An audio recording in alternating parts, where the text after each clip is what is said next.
Hello, and welcome to Brand Clarity by Visions to Images, where we focus on strategy and business development for entrepreneurs at all different levels through branding and digital marketing techniques.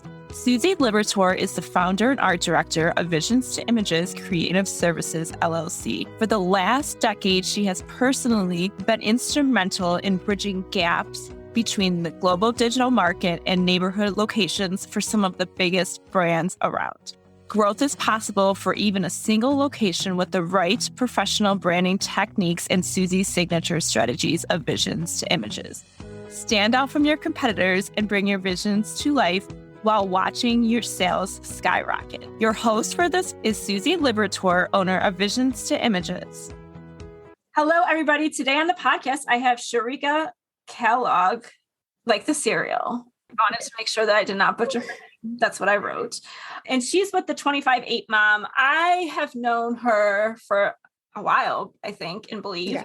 Yeah. You're in my mastermind with Renee, and I just got to meet you in person just recently. So that was super exciting because there's nothing like meeting in person and having a good time, especially now that this pandemic stuff is like somewhat far out of our league right now. Tell me about it. I don't like to think about it or talk about it anymore. So you are a single mom. You have 4 amazing kids and you're a foster mom, all these things. You run a business, and you and I had connect on so many levels. But first of all, I don't even know how you can be a single mom with 4 kids. God bless you, because I have 1 and I feel like I'm going to pull my hair out. No, I'm just kidding. He's a good kid. Realistically, like, it's tough being a single mom. It's tough running a business, and it's tough having special needs. And I know you can relate to all 3 of those things 100%. Yes.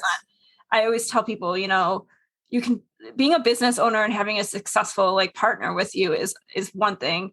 And then having a special needs and then being all of those things are freaking insane. So tell me a little bit about how you got started.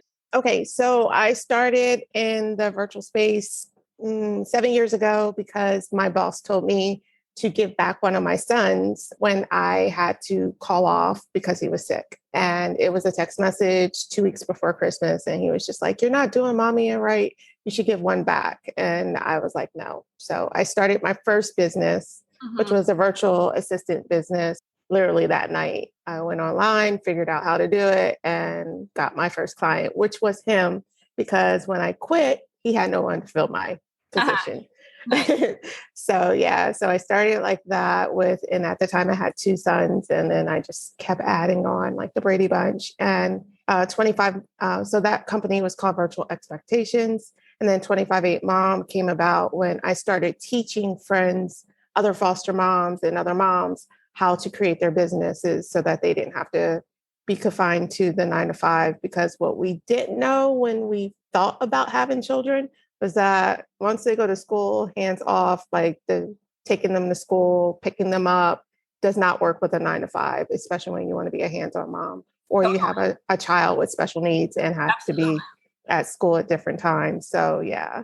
And you know what I'm talking about, that 11 o'clock to 2 o'clock time frame. And you're like, when can I pick them up? So I started teaching them how to create businesses.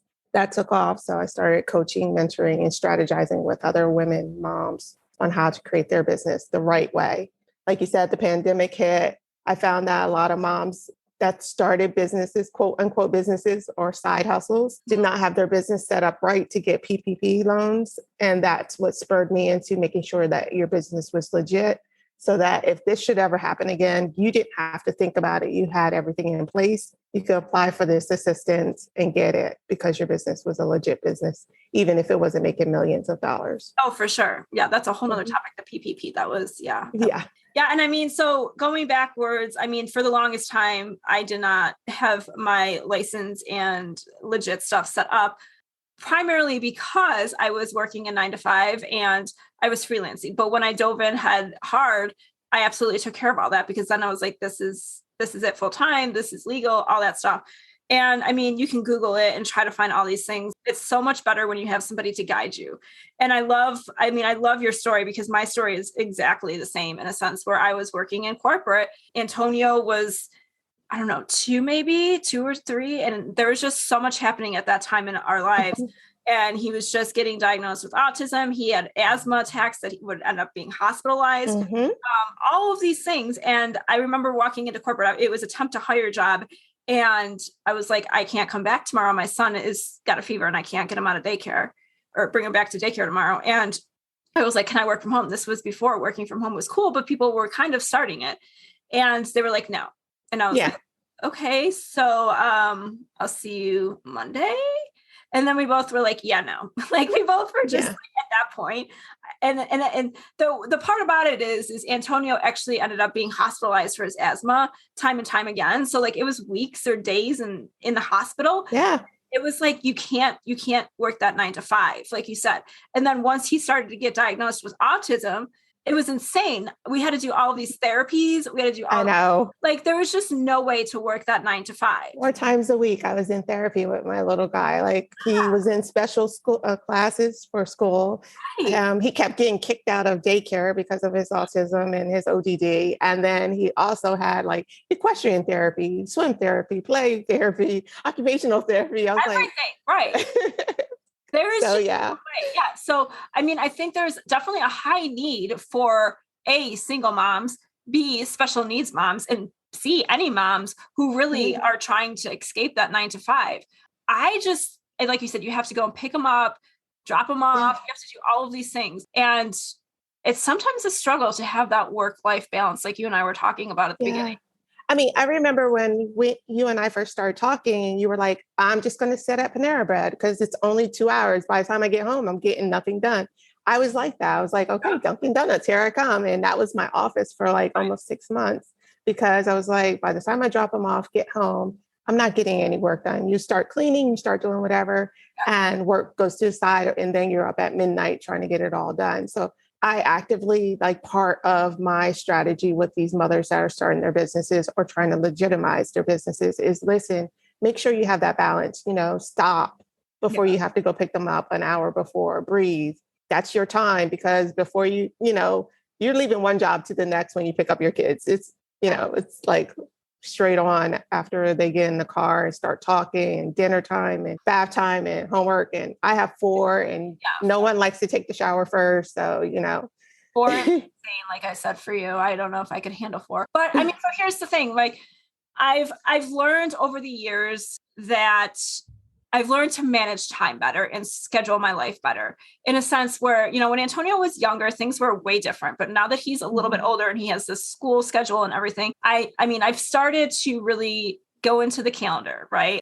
Onto the phone, onto the computer, everything syncs. So I can kind of go in and say, okay, I have to drop him off and I have the reminder, right? Like it's not because I'm going to forget, but it's just because I'm like caught up in the moment, right? Like, oh, it's 7 o'clock. We got to go. We got to get going. We got to get out that door. And then there's times where like, I'm like, did he have a bath last night? Is tonight bath night? Like you just forget, you're caught up in it. So like literally I have the calendar scheduled to say it's bath night. I have it set off for eat dinner. Like I've recently just started saying quiet time. And I tell my dad, like my dad's a big component of taking 5s. Like he will take a nap. And it's so funny because growing up, I would always laugh at him. But now like after school, I just come home and say, I'm taking a 5. And I might not fall asleep. I might fall asleep. I might just hang out, whatever. But Antonio's there with me too. A lot of times he just wants to lay on the couch and cuddle and watch a movie with me. Like allowing that time to regroup myself and Antonio is so important. I put him to bed. We are very structure based. And as he's autistic, so you know how this you have to have that schedule. That schedule is there. It's like clockwork. 8 o'clock comes around. He's ready for bed. He doesn't care about the world. And that's my time. I can do whatever. Usually most of the time I end up working and catching up on stuff because let's face it, I'm still adjusting to all of the craziness in that end of things and trying to outsource and hire and all that fun stuff. But I mean, you get it. You get that there has to be that schedule and you have to allow time. Yeah. I mean, if you're hats off to the moms that can do it without the calendar, but I'm the same way. Like I literally have from 8 until 9, like breathe time, like mommy breathe time. And I have different calendars. I'm like kids stuff, mommy stuff, household stuff, client stuff, So, I mean, I totally understand that whole, and, I have to say that having a child with special needs helped a whole lot because having to adhere to his needs of having a schedule and not deviating from that schedule so that there's no meltdowns has helped my household. That's so good to hear. Yeah. So like making sure that he's comfortable has made it all very comfortable for all of us. And so, yeah. it's just one of those things where, and it's never going to stay the same. You have to adjust it, because. Well, especially now summer's coming up. So now what's next, right? Like, now we're adjusting again. When he was like in preschool and stuff and he had to adjust to kindergarten, I was like, oh, this is a huge adjustment. There's no way I'm ever going to be able to do this. And that's when even more stuff started to change on the calendar, et cetera. So like, you just always have to adapt and change, and part of parenting. And the other thing I've learned about being a special needs parent and all of the above is patience. I'm learning more and more every day to be patient, but more specifically, when you have that special needs child, you really have to be patient in a sense and understand and just talk calmer to them so that they don't get that meltdown. Hey there, I want to interrupt this episode with a quick message. If you're listening to this podcast episode and want to learn about branding your franchise or small business, then go to brandingbridge.com. That's branding-bridge.com. But it starts to help you too. I mean, it started helping me with patience with my clients. Come on, admit it. Your clients are your other children. So like having that patience with my children has taught me to have patience with some of my difficult clients where they're just not listening. So it's like, okay, let me talk to this child like I'm talking to my other child. Like, let's talk a little bit slower and let's make sure that you get every point. And it's helped me. And, one of the things I absolutely cannot stand to hear these days is give yourself grace. But it's true. You have to kind of be like, all right, you know what? I let that one, fall. I have to push it off, give myself a little grace. And that all comes with, being a mom and a boss mom all at the same time. Yeah. It does. So tell me what you're most excited about. I know you have a lot of great things happening. I have a lot of balls up in the air right now, but I just finished the first draft of my book. Because I didn't have any of my kids, I never had a baby shower. And so I hope this isn't a PG podcast, but I want my fucking baby shower too. And so it just tells my journey on how I became a mom from fostering, adopting, and other means. So that's my big win for this quarter, I guess you could say. That's exciting. That's awesome. Yeah. So that's your big win. I know you have other going on those too. Oh yeah. I mean, I have a new course. When is it launching? Like I said, this is just the rough draft. So hopefully we'll have it out by my birthday in October. So that's exciting. So instead of a baby shower, maybe I have a birthday baby shower. Who knows? And then I have my one program, which is the Own It Blueprint for new moms that are looking to come out of corporate and into their own businesses. I have that course relaunching. So that's going to relaunch in May. And, I have a couple of women excited and ready to go. And basically it just takes them step by step on setting up their business, figuring out what they love to do and setting up their business so that they're not quote unquote stay at home moms, but they don't have to deal with that 9 to 5 rigmarole of being able to say, what's more important, my children or my business, so. That's always so tough. Like sometimes I just feel guilty when, it's not about your kids or it's not about you or it's not about, whatever the day is, right? Like the other day I had a meltdown and I was like, I neglected my son for 2 hours. Like, right. Gosh, it's the end of the world. And it's not really neglected. I shouldn't say that, but like, it's taking that time and you're like, I have to do something and he's home, but I feel guilty because he wants my attention. Right. But that stuff, like you always just feel like you're juggling and trying so hard. Right. I mean, I've started talking to my kids about what I do because I get that mom guilt all the time. Like, mommy has to finish this. I have a deadline. Mommy has to do it. Or I'm on a call. Please be quiet. Now I'm just like, you know what? I'm the 25/8 mom. If they hear my kids in the background, I'm sorry. That's who I am. That's my brand. But when I do have to work and they're like, we want to go ride our scooters, I just explain to them, look, mommy is doing this so that we could get new scooters, Go on Amazon, pick out something else so that we can so we can all work towards it. And then I give them tasks to help me with.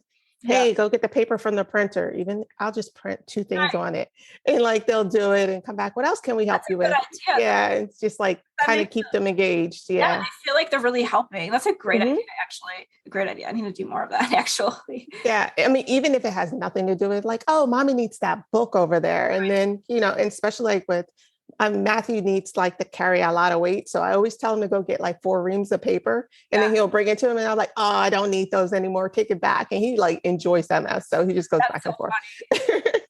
So if you could give any advice to any mom who's starting off, whether they're single business owners, etc., what advice would you give them? Don't look at your competition and think that you should be there. Go at your own pace and take your time and make sure it's something that you absolutely love to do. Because if you don't love to do it, it'll be a job. It won't be something that you want to see grow.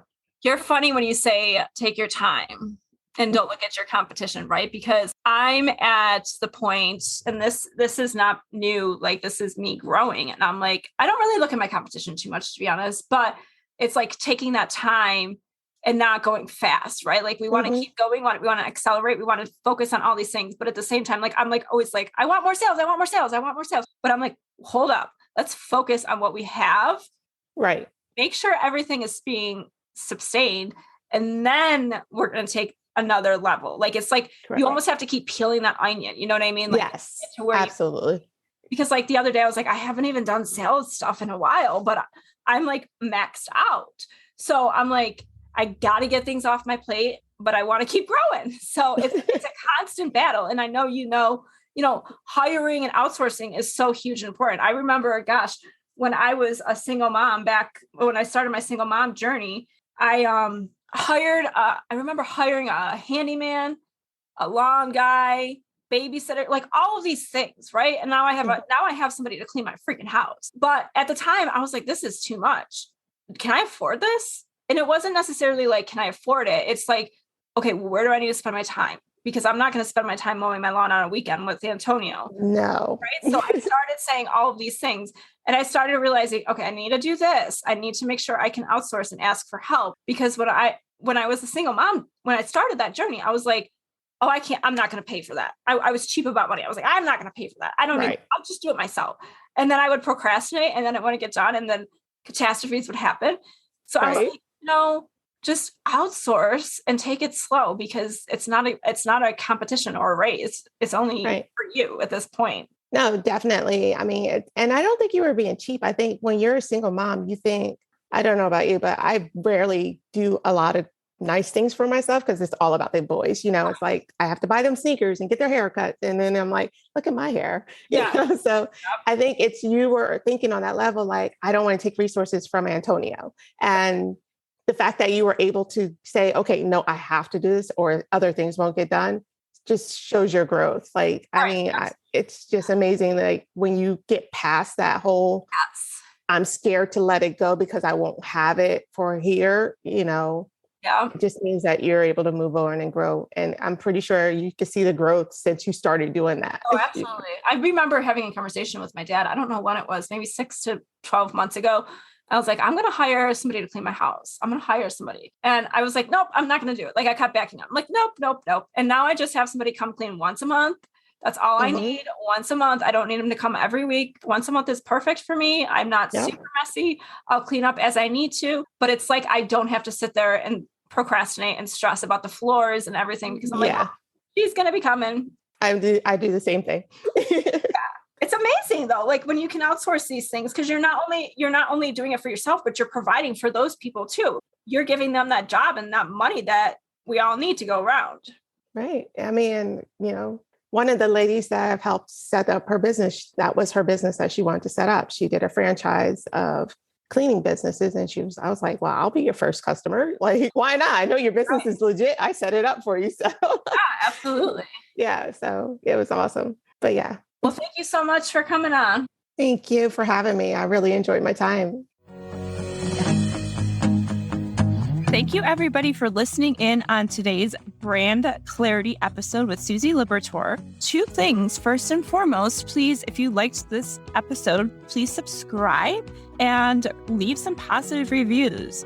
Also, don't forget to sign up for Stop Sending Your Customers to the Competition and get my insider secrets to compelling branding that converts. You can find that at branding-bridge.com. It's a free workbook for you to check out right now. All of the branding techniques and strategies that I use for my paying clients.